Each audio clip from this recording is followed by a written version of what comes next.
इचलकरंजी कोल्हापूर रोडवर असणाऱ्या एका पेट्रोल पंपासमोर संजय बागेवाडी आला होता.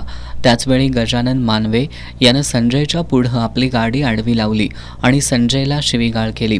तू माझ्या प्रेयसीच्या नादाला लागायचं नाही, तिच्याकडं बघायचं सुद्धा नाही, तसंच तिला फोनसुद्धा करायचा नाही, अशा शब्दात गजानन मानवेनं संजय बागेवाडीला धमकावलं. त्यानंतर हातातील कटरनं त्यानं संजयच्या डोक्यावर, मानेवर आणि हातावर वार केले. यामध्ये गंभीर जखमी झालेल्या संजय बागेवाडीला उपचारासाठी आयजीएम रुग्णालयात दाखल करण्यात आलंय. त्या ठिकाणी प्रथमोपचार करून पुढील उपचारासाठी त्याला कोल्हापुरातील CPRला पाठवण्यात आलं. पोलिसांनी तपासाची चक्र फिरवत गजानन मानवे याला अटक करून त्याची गाडीसुद्धा जप्त केली आहे.